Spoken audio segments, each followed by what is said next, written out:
BinBok have just released their new controller, the wired controller? So we all know there's loads of different third-party options when it comes to Joy-Con alternatives, and of course we've seen loads by BinBok and other companies as well that are all very similar. But this is slightly different. This is the Switch controller wired. So essentially, it's Joy-Cons that are like dockable. They said that they didn't really have a name for it, so it's literally just the Switch controller wired. But I'm gonna say the Hyperion? So this is what you get inside the box, which isn't really that much. You get a charging cable, you get a operating manual, and of course you then get the thing itself, which is massive because it's this whole like dockable thing. So there it is. This is what you get. Now straight away, it's pretty lightweight. Like, yeah, very, very lightweight, as opposed to this, which I'm just going to show you now, which is the retro flag one. This is a little bit heavier, a little bit sort of more sturdy feeling, whereas this one just here is a little bit flimsier and a bit more sort of plasticky feeling. So there's the back. We've got back paddles as well. So as all the other BinBok like controllers, you can assign buttons here. So they have macro or assignable buttons just there. We've got macro buttons for each side. At the top there, we've got a rumble increase here and a rumble decrease just here. So you've got those buttons just there. So rumble decrease, rumble increase, then macro, which is, you know, for these buttons. We've got our triggers on the top and bumpers. They feel pretty consistent. The top ones just here are a little bit more mushy than sort of these bumpers just there. We've got our face buttons, which all feel pretty consistent and nice. We got joysticks, which definitely feel pretty good as well. We got a D-pad, which is a little bit meh. Like I find D-pads are always hit and miss, you know, like you either get a really good D-pad or you get like an okay one. And I would say that this one's okay. You know, you've got turbo buttons. Well, one turbo here, so you can set turbo to any button. You've got a screenshot button, you've got a home, you know, button just here. And you've got this one, which is a light button just there. Now that's pretty much it. You've got plus and minus as well. And then you've got these strips, which are RGB LED strips. Now, I do want to say this bit just here is felt. So, you know, it's going to protect the back of your Switch. And then on the inside, just looking there, it's going to be really hard to show you on the camera, but there is like a white strip going all the way down the inside. That white strip is like a rubber standoff. So that rubber standoff, again, is going to protect the front of your Switch. And then that felt, hopefully, is going to protect the back of your Switch. Now, I know this works for the Switch OLED.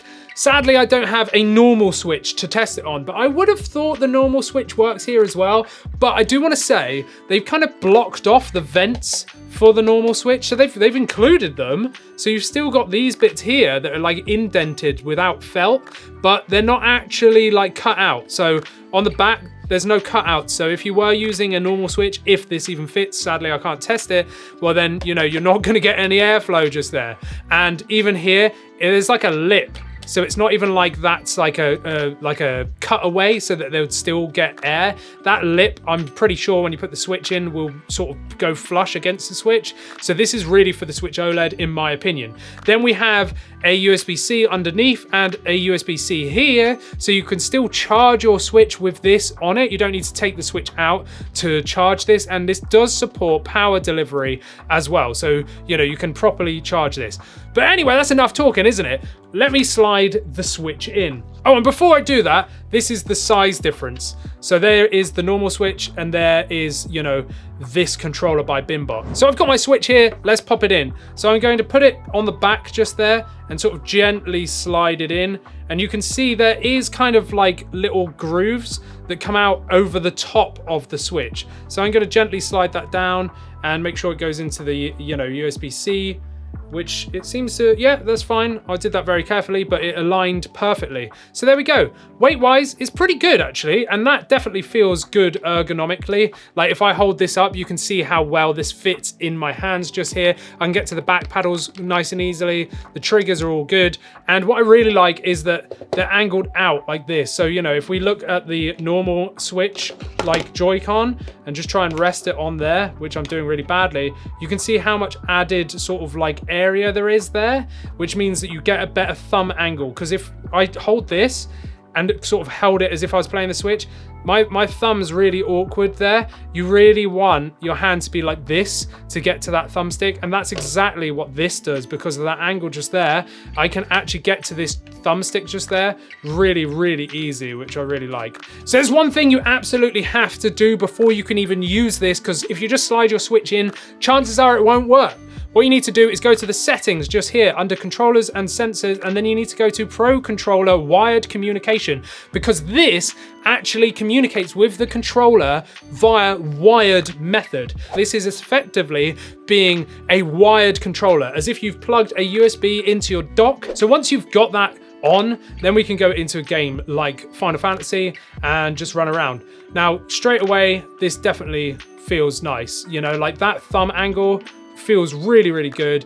This left one up here feels nice as well. Like the placement of this just feels really cool. I like it a lot. And you've got these RGB LEDs as well. So you've got these strips just here and around the joysticks as well. Now we have this button down here, and if I press it, it will actually, you know, change the colors of the strips and the joystick sort of circles as well, like this. And you can change those colors. The purple's awesome, but you can change these colors. And if I double click it, well, then it goes into like a breathing mode where it will just like sort of breathe around.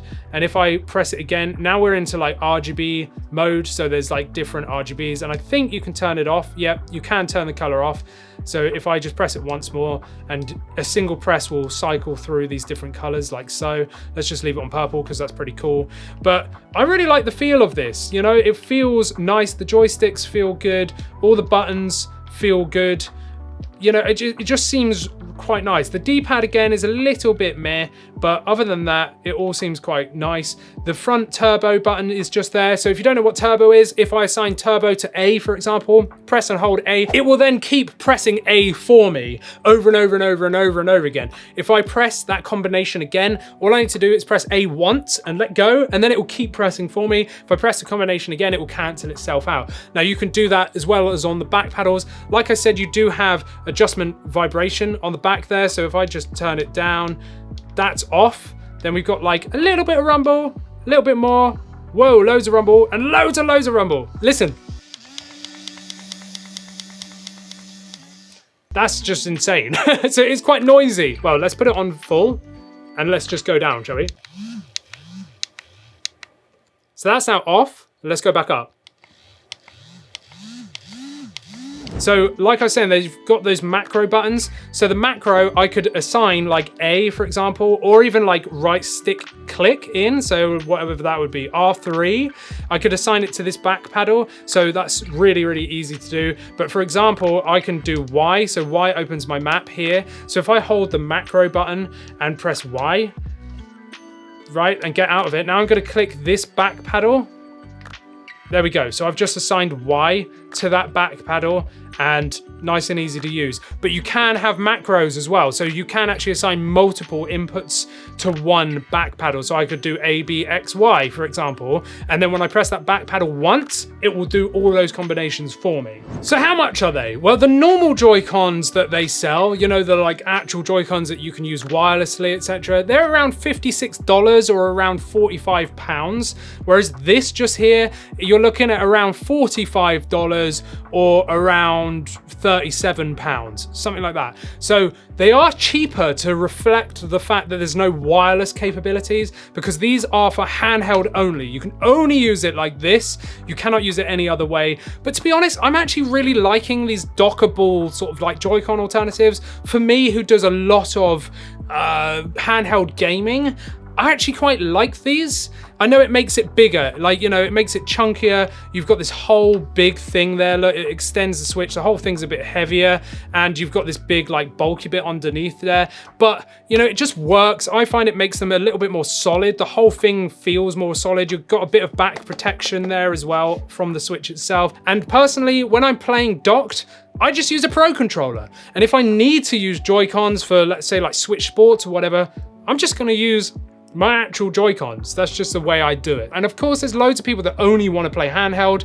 And well, if they're buying the normal ones that are like wireless as well, then it's a bit of a waste of money for them. So you could save some money and just buy something like this. Or if you want that wireless capability, well, then you pay a little bit more and you get one of those. But yeah, overall, I actually quite like this. I actually quite like this. But of course, this is more of a first impressions video. I will do a full review after a few weeks of actually testing this out, as I always do. So let me know what your thoughts are. Do you like the look of this, or do you prefer the normal like Joy-Con style ones? Let me know down in the comments. And of course, whilst you're there, subscribe and go and check out one of these videos just here. So there'll probably be other Joy-Con alternatives, or maybe even another sort of dockable style one as well. So go watch those videos and subscribe, and I'll see you in the next one.